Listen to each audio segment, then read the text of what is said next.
Most of the bootleggers you probably think of look something like this. But did you know 5 times as many looked like this? In my new musical, House of Fallen Women, my moonshiner is a composite of various women who all notoriously made their own moonshine, and did it well during the Prohibition era. Mary Wozniak, called Moonshine Mary, was a Polish immigrant from Chicago whose moonshine was so strong it killed a man, and she ended up in prison. Bertie Brown made her moonshine out of her home in Montana, and her White Lightning was said to be some of the very best, though she unfortunately died when her still exploded.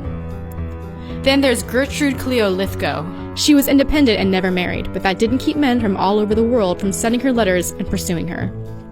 Everyone knows that my liquor is the very best, she said, but for some reason or another, this man thought he would criticize it to other people, and he also said something unpleasant about me.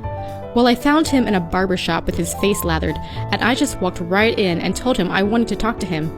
I fetched him along to my office, and there I just warned him. I told him I'd put a bullet through him as sure as he sat there.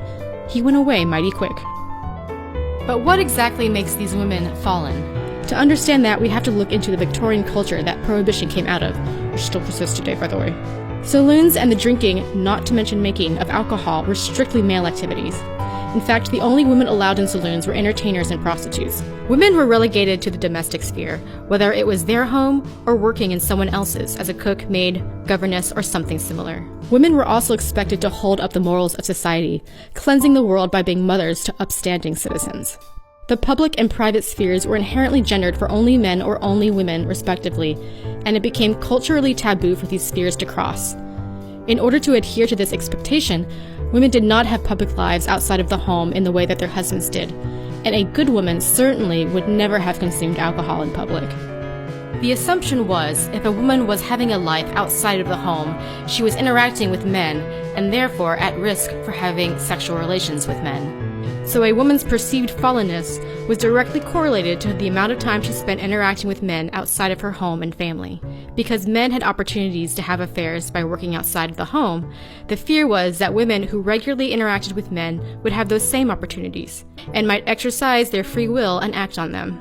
Add in some wine, women, and song and business, and you have the perfect recipe for a quote-unquote fallen woman. Ironically, when it came to bootlegging, the same sexism that made women dependent and homebound got them off the hook when it came to breaking the law. Juries just didn't want to think that women were capable of such a thing, and in fact many refused to believe them, even when they admitted to the crime. Score 1 for people not believing women. So not only were these women engaging in a morally ambiguous, masculine activity that got them outside of the home and interacting with lots of men, they were good at it, and it made them crazy good money.